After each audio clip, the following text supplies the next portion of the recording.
Hello student, good afternoon. Today we will going to discuss how do metals and non-metals react.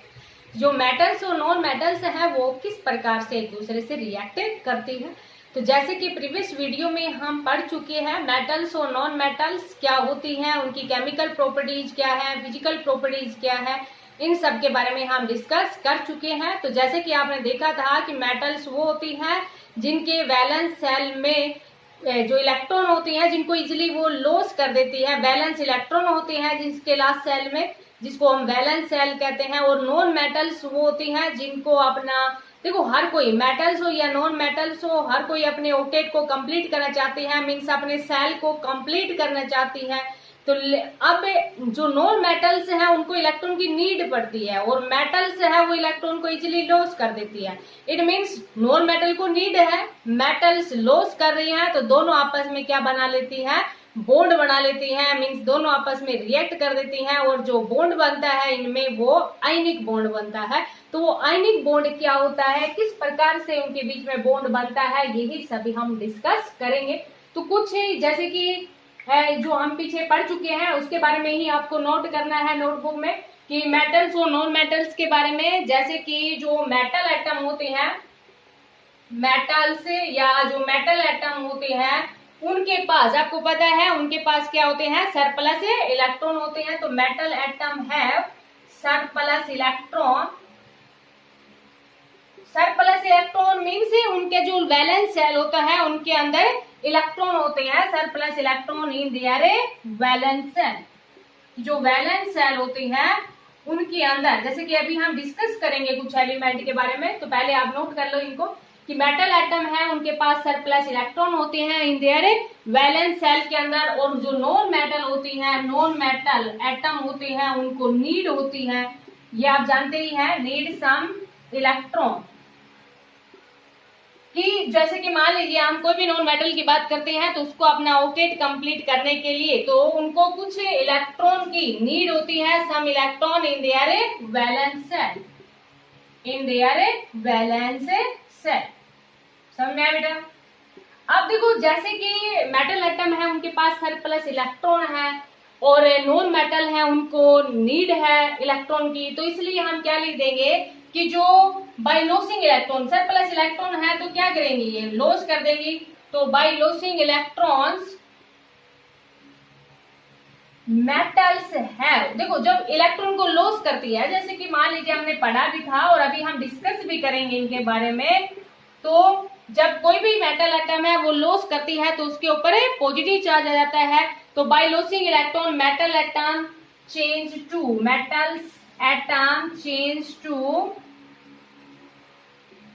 positive ions, change to positive ions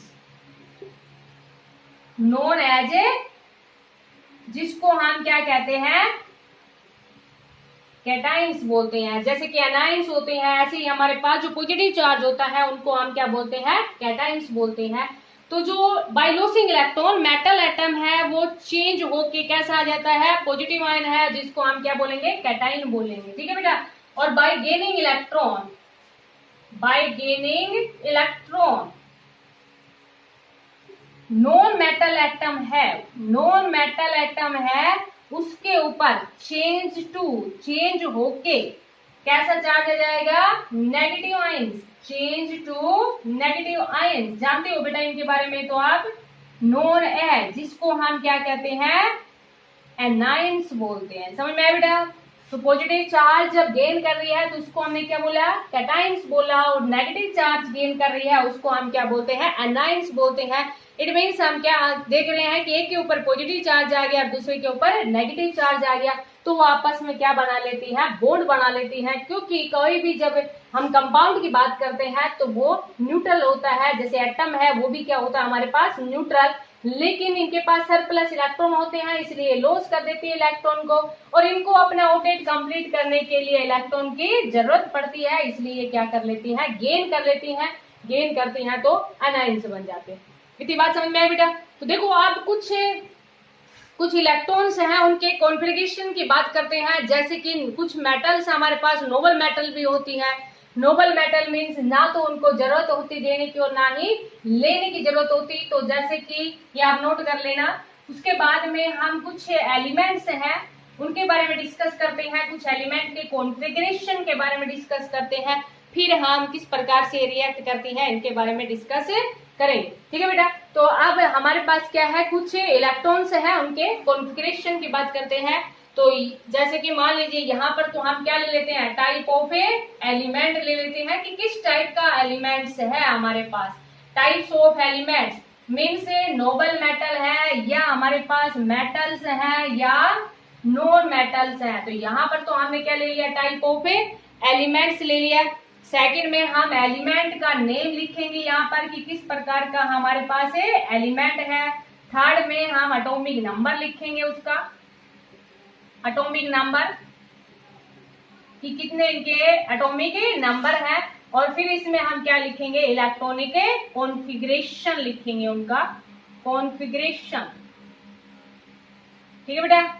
means हमारे पास जो cell होते हैं इनको हम किससे represent करते हैं, के एल एम एन से। जैसे कि जो फर्स्ट सेल होता है उसको किससे रिप्रेजेंट किया, के से, सेकंड को एल से, एम और एन। तो इनके हम क्या लिखेंगे, इलेक्ट्रॉनिक कॉन्फ़िगरेशन लिखेंगे। जैसे कि मान लीजिए कुछ एटम्स ऐसे होते हैं मीन्स जिनके अंदर ओनली फर्स्ट सेल में इलेक्ट्रॉन होते हैं, कुछ के पास सेकंड में, थर्ड में एंड फोर्थ में। तो number of electron in their shell कह दे या इलेक्ट्रॉनिक कॉन्फ़िगरेशन कह दो, number of electron in their shell. इसको हम ऐसे भी बोल देंगे, number of electron in cell.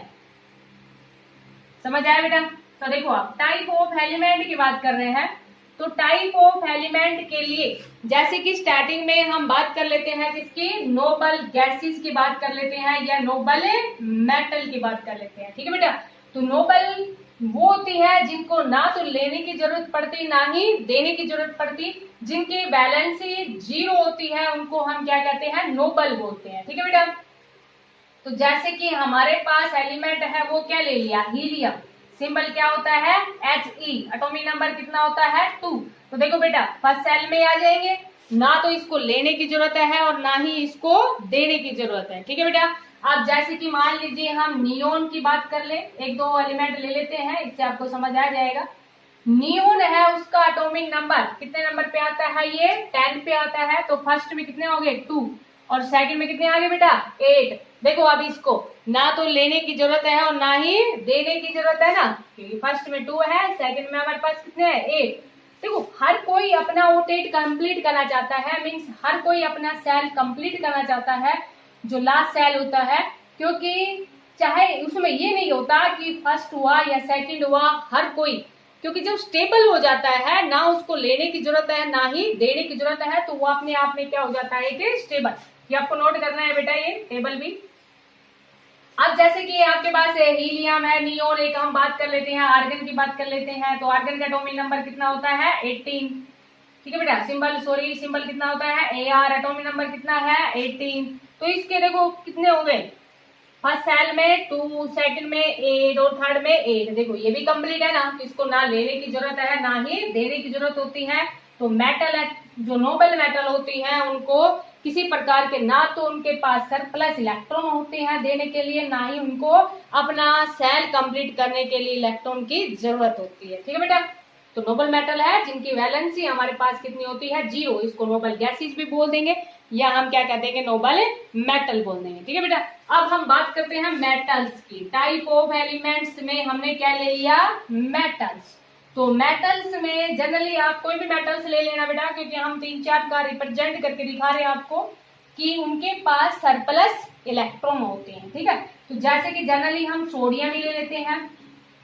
Sodium का सिंबल कितना होता है, Na। जानते हो आप एटॉमिक नंबर कितना होता है, 11। तो फर्स्ट में कितना आ गए, 2, 8 और 1। तो देखो बेटा इसको अपना ओटेट कंप्लीट करने के लिए या इसको अपना सेल कंप्लीट करने के लिए 7 इलेक्ट्रॉन की जरूरत पड़ेगी ना।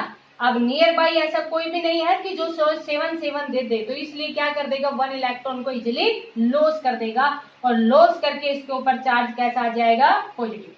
ऐसे ही हम बात कर लेते हैं मैग्नीशियम की। सिंबल क्या होता है, Mg। Atomic number 12। तो देखो बेटा इसके पास भी 282। अब इसको भी अपना सेल कंप्लीट करने के लिए 6 इलेक्ट्रॉन की जरूरत है।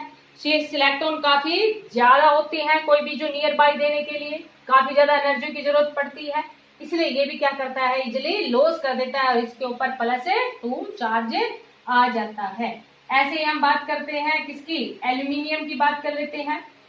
एल्यूमिनियम 13283, समझ में आया बेटा। तो ऐसे आप देखो कितने भी ले लेते हैं, जैसे कि अब हम पोटेशियम की बात कर लेते हैं, कितने भी ले लेना बेटा। पोटेशियम का कितना होता है, 19 होता है, तो 2 8 8 और 1, समझ में आया बेटा। तो देखो इसके भी जो लास्ट सेल है एन, उसके अंदर कितने इलेक्ट्रॉन है, 1। अब जब ये 1 इलेक्ट्रॉन को लॉस कर देगा तो बाकी सेल कंप्लीट हो गए, फुल्ली फिल्ड है, इसलिए ये भी क्या करता है, इजिली लॉस कर देता है। ऐसे अगर हम बात कर ले कैल्शियम की बात कर ले, कैल्शियम Ca कितना होता है, 20 2 8 8 और 2, समझ में आया बेटा। तो देखो आप क्या देख रहे हो कि मेटल्स होते हैं उनके पास जो लास्ट सेल होता है, जो बैलेंस सेल होता है, उसके अंदर सरप्लस इलेक्ट्रॉन होते हैं, इसलिए वो इजिली से उन इलेक्ट्रॉन को लॉस कर देती हैं और लॉस करने के बाद में कैसे चार्ज आ जाता है, पॉजिटिव। एक चीज आपको ध्यान रखनी है, अगर 1 इलेक्ट्रॉन को लॉस करती है तो 1 पॉजिटिव चार्ज आ जाता है, 2 को करती है तो 2 पॉजिटिव आ जाता है, 3 को कर रही है जैसे एल्यूमिनियम 3 को लॉस कर रही है तो 3 पॉजिटिव चार्ज आ जाता है, समझ में आया बेटा। इसी में आपको नीचे देखो हमारे पास स्पेस कम है यहाँ पर, इसीलिए आपको यहीं पर नीचे लिखना है बेटा, जैसे हमने मेटल्स लिखा है ना वैसे ही आपको यहाँ पर क्या लिखना है, नॉन मेटल्स लिखना है, ठीक है। मेटल्स के बाद में यहीं पर आगे कॉलम में मैं इसको रख करती हूँ, मैं यहाँ लिख लेती हूँ नॉन मेटल्स का, ठीक है बेटा। तो आप ध्यान रखना, ये देखो मैंने सारा ही इसके नीचे ही लिखना है आपको नोटबुक में, 3rd नंबर पे क्या लिख दिया, non metals, types of element क्या लिख दिए, नॉन मेटल्स। मेटल्स के नीचे ही कॉलम में ऐसे कंटिन्यू टेबल सी बना के उसी में लिखना है आपको, ध्यान रखना ये, ठीक है बेटा। तो नॉन मेटल्स में जैसे कि हम बात कर लेते हैं नाइट्रोजन की बात कर लेते हैं। नाइट्रोजन कितना होता है, एटॉमिक नंबर 7, जानते हो ना। तो देखो बेटा 2 5, अब इसको भी अपना सेल कंप्लीट करने के लिए कितने की जरूरत है, 3 की जरूरत है ना। और अगर ये लॉस करे तो 5, इट मीन्स ये 5 क्यों लॉस करेगा, ये अपने सेल को कंप्लीट करने के लिए नियर बाय से 3 ले लेगा, और जब 3 लेगा तो कैसा चार्ज आ जाएगा, नेगेटिव चार्ज, समझ में आया बेटा। ऐसे ही हम बात कर लेते हैं किसकी, ऑक्सीजन की बात कर लेते हैं, जिसका सिंबल कितना होता है, O, एटॉमिक नंबर 8 2 6, समझ में आया बेटा। क्या देख रहे हो, इनको इलेक्ट्रॉन की नीड होती है, और नीड होगी, जितने इलेक्ट्रॉन की नीड है उतना ही नेगेटिव चार्ज आ जाता है। ऑक्सीजन को 2 की जरूरत है तो 2 नेगेटिव चार्ज आ जाएगा। ऐसे हम बात कर रहे हैं किसकी, फ्लोरीन की बात कर रहे हैं। फ्लोरीन है, उसका सिंबल क्या होता है, F, जो मोस्ट इलेक्ट्रोनेगेटिव एलिमेंट होता है, एटॉमिक नंबर 9 2, और यहाँ पर कितने होंगे बेटा, 7। देखो अब इसको तो अपने आउटलेट कंप्लीट करने के लिए, जो सेल कंप्लीट करने के लिए 1 इलेक्ट्रॉन की जरूरत है, और जब 1 इलेक्ट्रॉन की जरूरत है तो ये इजिली नियर बाय से 1 इलेक्ट्रॉन ले लेगा। ऐसे हम बात कर लेते हैं क्लोरीन की बात कर लेते हैं, Cl, क्लोरीन का कितना होता है, 17 2 8, और 3rd सेल में कितने आ गए, 7। अब इसको भी अपना आउटलेट कंप्लीट करने के लिए कितने की जरूरत पड़ती है, 1। तो आप ऐसे कितने भी ले सकते हो, सल्फर ले लेना, सल्फर का कितना होता है, 16, फास्फोरस ले लेना, फास्फोरस का 15 होता है। तो कुछ आपको रिप्रेजेंट करके दिखाना है कि मेटल्स के पास सरप्लस इलेक्ट्रॉन होते हैं और नॉन मेटल्स हैं उनको इलेक्ट्रॉन की नीड होती है, समझ में आया बेटा। अब देखो आप कैसे रिएक्ट करती है ये, ठीक है। तो जैसे कि ये आप नोट करने के बाद में मेटल्स और नॉन मेटल्स की हम बात कर रहे हैं कि किस प्रकार से ये रिएक्ट करती है। तो जैसे कि अभी आपने देखा कि मेटल्स हैं उनके पास सरप्लस इलेक्ट्रॉन है, और जो नॉन मेटल्स हैं उनको इलेक्ट्रॉन की नीड है अपने सेल को कंप्लीट करने के लिए, ठीक है बेटा। तो जैसे कि अब हम सोडियम की बात कर लेते हैं। सोडियम हमारे पास क्या है, मेटल्स है, तो ये क्या करती है, क्योंकि इसके पास इसका एटॉमिक नंबर है वो हमारे पास कितना होता है, 11 है, इट मीन्स फर्स्ट में 2 आ गए, सेकंड में 8 और 1। तो क्या करती है, ये 1 इलेक्ट्रॉन को इजिली लॉस कर देती है और एक इलेक्ट्रॉन को लॉस करने से इसका जो सेल था वो कंप्लीट हो गया और इसके ऊपर चार्ज है वो एक इलेक्ट्रॉन को लॉस किया तो चार्ज है वो कितना आ गया 1 पॉजिटिव आ गया। अब जैसे कि नॉन मेटल ले लिया हमने, ये तो हमारे पास क्या है मेटल और ये हमारे पास क्या है नॉन मेटल। और क्लोरीन का कितना होता है 17 2 8 7। ठीक है बेटा। अब ये एक इलेक्ट्रॉन को लेती है, एक इलेक्ट्रॉन को ले लेगी, क्लोरीन नेगेटिव आ जाएगा, इसका ऑक्टेट कंप्लीट। कितने हो गए 2 8 8। समझ में आया बेटा। तो देखो अब जैसे कि मान लीजिए हमारे पास डॉट स्ट्रक्चर इस तरह से पूछा जाता है, represent dot structure in forming of NaCl। तो डॉट स्ट्रक्चर हमारे पास क्या होता है बेटा कि जैसे कि जो सोडियम है उसके पास वैलेंस इलेक्ट्रॉन कितना है 1, तो डॉट से रिप्रेजेंट कर दिया। क्लोरीन है उसके ऊपर वैलेंस सेल में इलेक्ट्रॉन कितने हैं 7। कितने हैं क्लोरीन के पास है 7 है। अब क्या करेगा कि ये एक इलेक्ट्रॉन यहां से ले लेगा और इसका सेल कंप्लीट हो गया और क्या बन जाएगा NaCl। मीन्स जितना पॉजिटिव चार्ज था उतना ही हमारे पास क्या आ जाएगा नेगेटिव। या हम इसको इस तरह से भी रिप्रेजेंट कर देंगे, जनरली ऐसे रिप्रेजेंट कर देंगे कि ये एक इलेक्ट्रॉन है वो यहाँ पहुंच जाएगा और क्या बन जाएगा हमारे पास NaCl बन जाएगा। समझ में आया बेटा। तो इस प्रकार से मेटल्स और नॉन मेटल्स है वो रिएक्ट करती है। अब जैसे कि मान लीजिए कोई और एग्जांपल ले लेते हैं, उससे और आपको अच्छे से समझ आ जाएगा कि जैसे कि मान लीजिए सोडियम और ऑक्सीजन की रिएक्शन करवाते हैं। समझ आया बेटा। तो देखो सोडियम है उसके पास वैलेंस इलेक्ट्रॉन 1 होता है और ऑक्सीजन है उसके पास कितने होते हैं 6। इसको अपना सेल कंप्लीट करने के लिए 2 की जरूरत है। अब ये सोडियम तो इसको एक ही दे पाएगा, इसलिए हमें क्या लेना पड़ेगा सेकंड सोडियम भी लेना पड़ेगा। समझ में आया बेटा। सेकंड सोडियम लेना पड़ेगा ना। तो अब जैसे कि ये ऑक्सीजन है और ये इसमें हमने 6 रिप्रेजेंट कर दिए। अब देखो ये एक तो इस सोडियम से ले लेगा और एक इस सोडियम से ले लेगा, एक तो यहाँ से ले लिया और एक यहाँ से ले लिया, और एक यहाँ से यहाँ पहुंच गया, एक यहाँ से यहाँ पहुंच गया। मीन्स इसने यहाँ से यहाँ ले लिया ना, तो यहाँ हमने क्या देखा बेटा Na2 है, क्योंकि सोडियम तो हमारे पास कितने हैं यहाँ पर 2 है और ऑक्सीजन हमारे पास कितना है 1 है ना। और ऑक्सीजन के ऊपर जो चार्ज है वो हमारे पास ऑक्सीजन को 2 की जरूरत है, इट मीन्स 2 नेगेटिव है और Na1 पॉजिटिव। लेकिन यहाँ पर हमने कितना ले लिया 2 ले लिए ना, तो ये हमारे पास क्या बन जाएगा Na2O। समझ में आया बेटा।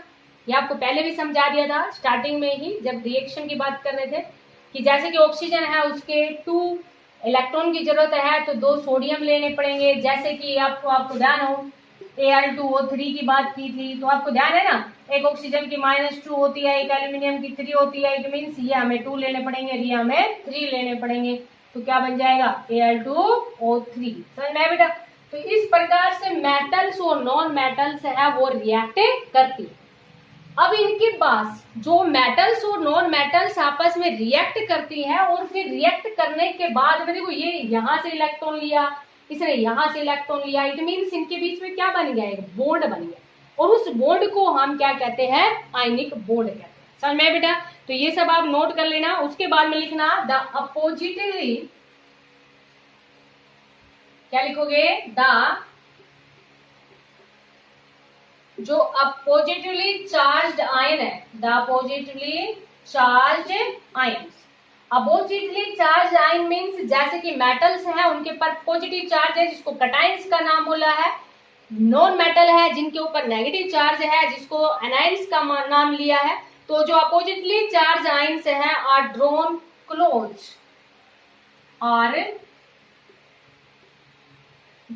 Close, due to electrostatic force of attraction. इनके बीच में क्या लग जाएगा इलेक्ट्रोस्टैटिक फोर्स ऑफ अट्रैक्शन।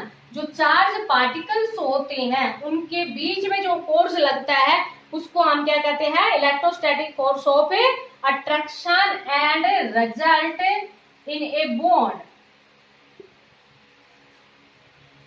देखो ये पहले इस चीज को समझो, इलेक्ट्रो मीन्स चार्ज और स्टैटिक मीन्स रेस्ट।